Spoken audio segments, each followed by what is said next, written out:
ಒಂದು ಸಿನಿಮಾ ನಿಮಗೆಲ್ಲ ಗೊತ್ತಿರುತ್ತೆ, ಒಂದು ಸಿನಿಮಾ ಬಿಡುಗಡೆಗೆ ಬಂದಾಗ ಆ ಒಂದು 50 ಲಕ್ಷ ಖರ್ಚು ಮಾಡಬೇಕು ಅಂದರೆ ನಿಮಗೆ ಗೊತ್ತಿರುತ್ತೆ ಅದು ಎಷ್ಟು ಕಷ್ಟ ಅಂತ ಆ ಮೂಮೆಂಟಲ್ಲಿ. ಆದರೆ ಒಂದು ಸಿನಿಮಾನ ತಡೆಯೋದಕ್ಕೆ 42 ಲಕ್ಷ ಬ್ಯಾಂಕಲ್ಲಿ ಕೋರ್ಟಲ್ಲಿ ಇಡ್ತಾರೆ, 42 ಲ್ಯಾಕ್ಸ್ ಇಡ್ತಾರೆ.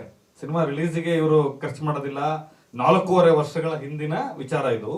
ಆದರೆ ಈ ಎಂಟು ಮೂಮೆಂಟಲ್ಲಿ ಹೇಳ್ತೀನಿ ಅದಕ್ಕೆ ಅಲ್ಲಿಗೆ ಬರ್ತೀನಿ, ಎಕ್ಸ್ಪ್ಲೇನ್ ಮಾಡ್ತೀನಿ ನಾನು. ಎಲ್ಲಿ ಇಡ್ತಾರೆ 42 ಲಕ್ಷ? ಕೋರ್ಟಲ್ಲಿ ಡಿಪಾಸಿಟ್ ಇಡಬೇಕು. ನೀವು ಯಾವುದೇ ಒಂದು ಸಿನಿಮಾನ ಸ್ಟೇ ತರಬೇಕು, ಇನ್ನೊಬ್ಬರ ಮೇಲೆ ಡೆಫಾರ್ಮೇಶನ್ ಆಗಬೇಕು, ಯಾವುದೇ ಸ್ಟೇ ಮಾಡಬೇಕು ಅಂದ್ರೆ ಅಲ್ಲಿ ದುಡ್ಡು ಕಟ್ಟಬೇಕು, ರಿಕವರಿ ಸೂಟ್ ಹಾಕಬೇಕು. 42 ಲಕ್ಷ ಇಡ್ತಾರೆ, ಲಾಯರ್ಗೆ ಒಂದು 20 ಲಕ್ಷ ಫೀಸ್ ಕೊಡ್ತಾರೆ, ಅದು ರಾತ್ರಿ ಆಪರೇಟ್ ಮಾಡ್ತಾರೆ. ಇಲ್ಲಿ ಸಂಬಂಧ ಇಲ್ದೋದವ್ರಿಗೆಲ್ಲ ನೋಟಿಸ್ ಸರ್ವ್ ಆಗುತ್ತೆ. ನೀವು ಆ ನೋಟಿಸ್ನ ನೋಡ್ಬಿಟ್ರೆ ಇರೋ ಬರೋನಿಗೆ ಎಲ್ರಿಗೂ ನೋಟಿಸ್ ಸರ್ವ್ ಆಗುತ್ತೆ. ಸೊ ಇದ್ರ ಹಿಂದಿನ ಒಂದು ತಂತ್ರಗಾರಿಕೆ, ಒಂದು ಕುತಂತ್ರಗಾರಿಕೆ ಏನಿತ್ತು, ಎಷ್ಟು ಪ್ಲಾನ್ ಮಾಡಿದ್ರು, ಯಾರಿಗೆ 50 ಲಕ್ಷ ಖರ್ಚಾದ್ರೂ ಪರವಾಗಿಲ್ಲ, ನಾವು ಕೋರ್ಟಲ್ಲಿ ಹೋರಾಡಿ ಈ ಸಿನಿಮಾ ನಿಲ್ಲಿಸ್ಬೇಕು ಅನ್ನೋದೊಂದಿತ್ತು. ಯಾರು ಆ ಇನ್ವೆಸ್ಟರ್ಗಳು, ಅದು ರಿಕವರಿ ಸೂಟು, ಇನ್ನೊಂದು ಮತ್ತೊಂದು ಅಂದ್ರೆ ಕೋರ್ಟ್ಗೆ ಹೋಗ್ಬೇಕು, ಲಾಯರ್ಗಳು ಫೀಸ್ ಕೊಡಬೇಕು, ದುಡ್ಡು ಕಟ್ಟಬೇಕಲ್ಲಿ, ಆ ಪ್ರೋಸೆಸ್ನ ಮಾಡಲೇಬೇಕು ಅಂದ್ರೆ ಆ ದ್ವೇಷ ಎಷ್ಟು ದೊಡ್ಡದು ಅಂತ. ಎರಡನೇದು, ನಾನು ಯಾವಾಗಲೂ ನಾಗಶೇಖರ್ ಅವ್ರಿಗೆ ನಮ್ಮ ತಂಡಕ್ಕೆ ಹೇಳ್ತಾ ಇರ್ತೀನಿ, ಈ ಸಿನಿಮಾ ನಾವ್ಯಾರು ಡಿಸೈಡ್ ಮಾಡ್ತಾ ಇಲ್ಲ, ಇದನ್ನ ನೇಚರ್ ಡಿಸೈಡ್ ಮಾಡ್ತಾ ಇದೆ ಅನ್ನೋದಕ್ಕೆ ಒಂದು ಉದಾಹರಣೆ ಇದೆ. ತುಂಬಾ ಸಲ ಈ ತರ ಹಲವಾರು ದೊಡ್ಡ ಸಿನಿಮಾಗಳಿರ್ಬೋದು, ಚಿಕ್ಕ ಸಿನಿಮಾಗಳಿರ್ಬೋದು, ಸಿನಿಮಾ ಅಂದ್ರೆ ಒಂದೇನೆ, ಹೆಚ್ಚು ಕಡಿಮೆ ಆಗುತ್ತೆ, ಆದಾಗೆಲ್ಲ ಗೆಲುವುಗಳಾಗುತ್ತೆ. ಏನೋ ಒಂದು ನೇಚರ್ ಪ್ರಕೃತಿ ಕೊಡುತ್ತೆ, ಸಿನಿಮಾನೇ ಪ್ರಕೃತಿ. ಶಿಡ್ಲಘಟ್ಟದಲ್ಲಿ ಶೂಟ್ ಮಾಡುವಾಗ ಆ ರೋಲರ್ಸ್ಗೆ ಒಬ್ಬರದು ಕೈ ಹೋಗ್ಬಿಡ್ಬೇಕಾಗಿತ್ತು, ಏನು ಇಮಿಡಿಯೇಟ್ ಕರೆಂಟ್ ಹೋಯ್ತು, ಆ ಮಾರುಕಟ್ಟೆನ ಹೊಡೆದಾಕಿದ್ರು, ಚಿಕ್ಕದೊಂದು 6 ಬಿಲ್ಡಿಂಗ್ ಹೊಡೆದಾಕಿದ್ರು.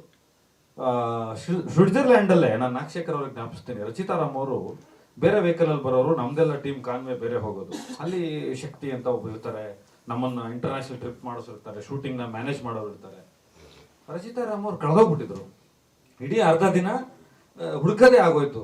ಆ ಲೊಕೇಶನ್ ಅವ್ರು ಎಲ್ಲೋ ಮಿಸ್ ಆಗಿ ಹೋದ್ರಲ್ಲ, ಆ ಲೊಕೇಶನ್ ಹುಡುಕಿದ್ವಲ್ಲ, ಆ ಲೊಕೇಶನ್ ರಚಿತಾರಾಮ್ನ ಹುಡುಕ್ತಾ ಹೋಗ್ತಾ ಸಿಕ್ಕಿದಂತ ಒಂದು ಲೊಕೇಶನ್ ನಾವು ಸಿನಿಮಾ ಲಿಸ್ಟ್ ಅಲ್ಲಿ ಹಾಕೊಂಡಿರಲಿಲ್ಲ, ನಾಗಶೇಖರ್ ಅವ್ರು ಕೊಟ್ಟಿರಲಿಲ್ಲ. ಆ ಇಡೀ ಲೊಕೇಶನ್ ಅಲ್ಲಿ ಒಂದು ಸಾಂಗ್ ತೆಗೆದ್ರು ನಾಗಶೇಖರ್, ಹುಡುಕಕ್ ಹೋಗಿ. ಏನಾಗಪ್ಪ ನೆನಪಿದ್ಯಾ?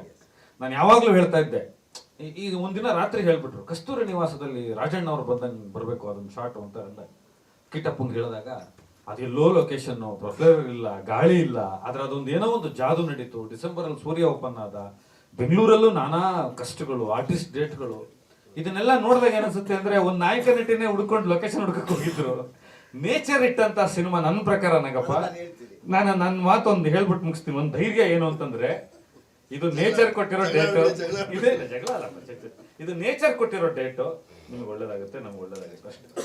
ಸ್ವಾದಿಷ್ಟತೆಯ ಸ್ವಾದ, ತಾಜಾತನದ ಆಹ್ಲಾದ, ಉತ್ತಮ ಆರೋಗ್ಯ ಮತ್ತು ಹೆಚ್ಚಿನ ರೋಗ ನಿರೋಧಕ ಶಕ್ತಿಯ ವೃದ್ಧಿಗೆ ಈಗ ನಿಮಗೆ ಸಿಗುತ್ತಿದೆ ಉತ್ತಮ ಗುಣಮಟ್ಟದ ಪೌಷ್ಟಿಕಾಂಶ Shri Vaidik millet health mix. ಇದು ಸಿರಿಧಾನ್ಯಗಳ ಸಂಪತ್ತು.